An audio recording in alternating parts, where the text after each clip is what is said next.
দেশনেত্রী বেগম খালেদা জিয়া এবং দেশনায়ক তারেক রহমান আমাদের ভারপ্রাপ্ত চেয়ারম্যান, দুইজনেরই এই পরিবারের প্রতি আলাদা একটা মায়া আছে এবং তার খোঁজ খবর রেখেছে। বিএনপি ক্ষমতা আসলে প্রধানমন্ত্রী হবে দেশনায়ক তারেক রহমান, আল্লাহর রহমতে। তিনি অবশ্যই এই পরিবারের খোঁজ রাখবেন এবং ফারুক হত্যার বিচার ইনশাল্লাহ হবে, এতে কোনো ভুল নাই। এখানে লাবু তার ছোট ভাই অনেক স্টেডিয়ামের কথা বলেছেন, অনেক দাবির কথা বলেছেন। আল্লাহর রহমতে প্রত্যেকটি দাবি আমরা পূরণ করার চেষ্টা করব, কোনোটাই মিস যাবে না। আমরা বলতে চাই আমাদের দল বিএনপি গণমানুষের দল, জনগণের দল। যে কয়বার বিএনপি জনগণের কাছে গিয়েছে, জনগণ বিএনপিতে কিন্তু নির্বাচন করেছে এবং নির্বাচিত হয়েছে বিএনপি। বিএনপি এবং জনগণ পরিপূরক। বিএনপি গণতান্ত্রিক দল এবং গণতন্ত্রের পক্ষের দল। আমরাই বুক ফুলিয়ে বলতে পারি আমরা কখনোই জনগণের গণতন্ত্র হরণ করি নাই। বিএনপি আদর্শের জনক শহীদ রাষ্ট্রপতি জিয়াউর রহমান শেখ মুজিবের বাকশাল থেকে বহুদলীয় গণতন্ত্র দিয়েছেন শহীদ রাষ্ট্রপতি জিয়াউর রহমান। দেশনেত্রী বেগম খালেদা জিয়া 9 বছর আন্দোলন করে আজকের যে সংসদীয় গণতন্ত্র, সেই গণতন্ত্র দিয়েছেন দেশনেত্রী বেগম খালেদা জিয়া। আমাদের ভারপ্রাপ্ত চেয়ারম্যান, আজকের আমাদের নেতা, আমাদের অভিভাবক, ভোটের অধিকার প্রতিষ্ঠার আন্দোলন করছেন। আমাদের নেতা কি আপোষ করেছেন? 24 সালে একটি নির্বাচন হয়েছে, অনেকেই ক্ষমতার লোভে হালুয়া রুটির ভাগাভাগির সেই নির্বাচনে, যেই নির্বাচনে আমি দামি নির্বাচন হয়েছে, অনেকেই বলেছে বানরের পিঠা ভাগাভাগির নির্বাচন, ভাগাভাগি নির্বাচন করেছে।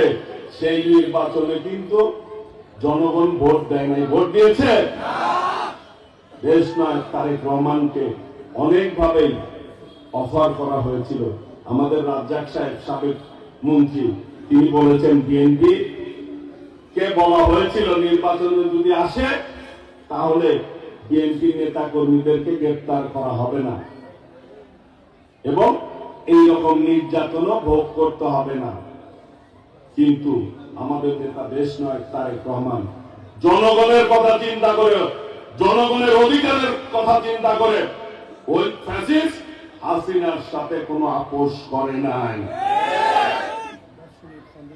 কাজেই বিএনপি গণমানুষের দল, জনগণের কথা চিন্তা করে পদক্ষেপ নেয়।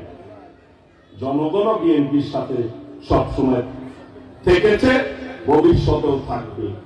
এই মুহূর্তে যদি বাংলাদেশে নির্বাচন হয়, কোন দল পাস করবে বলেন তো? হাত তুলে বলেন কোন দল পাস করবে? বিএনপি পাস করবে, এটিই বাস্তবতা। সেই জন্য আজকে ষড়যন্ত্র হচ্ছে বিভিন্নভাবে। অনেকেই বলার চেষ্টা করেন আওয়ামী লীগ আর বিএনপি নাকি মুদ্রার এপিটপি। বাস্তবতা কি তাই? বিএনপি কখনো বাকশাল প্রতিষ্ঠা করেছে? বিএনপি কখনো ফ্যাসিবাদ কায়েম করেছে? বিএনপি যতবার ক্ষমতা এসেছে নির্দিষ্ট টাইমে আবার ক্ষমতা জনগণের কাছে হস্তান্তর করেছে। কাজে বিএনপি আর আওয়ামী লীগ এক জিনিস না। এই টাঙ্গাইলের জনগণই আপনার উদাহরণ। আমি বলতে চাই, একজন সন্ত্রাসীর নাম বিএনপি সন্ত্রাসী করেছে, একজন ব্যক্তির নাম আপনারা বলতে পারবেন? আওয়ামী লীগের অসংখ্য গডফাদার আপনাদের এই যে পাশে আছে, আছে না? আজাদ মুরাদ, রানা বাপ্পি, ছোটমণি, বড়মণি, নিরঞ্জন, সোহেলগঞ্জ, শুভ, কয়জনের কথা বলবো যারা গডফাদার এবং যারা সন্ত্রাসকে লালন করেছে। বিএনপির একজনের কথা বলতে পারবে এইরকম যে সন্ত্রাস লালন করেছে বা সন্ত্রাসীদেরকে প্রশ্রয় দিয়েছে? কাজেই যারা গণহত্যা চালিয়েছে, যারা গডফাদার সৃষ্টি করে, ওই নারায়ণগঞ্জের শামীম ওসমান, লক্ষ্মীপুরের তাহের, ফেনীর জয়নাল হাজারী আর ময়মনসিংহের আলতাফ গোলন্দাজদের মতো সন্ত্রাসী কিন্তু বিএনপি তৈরি করে নাই, করেছে? কাজেই বিএনপি আর আওয়ামী লীগ এক জিনিস না। যেই যারা বলতে চান তারা বুঝে শুনে বলবেন। অন্যায়ভাবে বিএনপিকে কখনোই অপপ্রচার চালিয়ে বিএনপির নেতা কর্মীদের জনপ্রিয়তা কমানো যাবে না। দেশের মানুষ বিএনপির সাথে আছে, এটিই বাস্তবতা।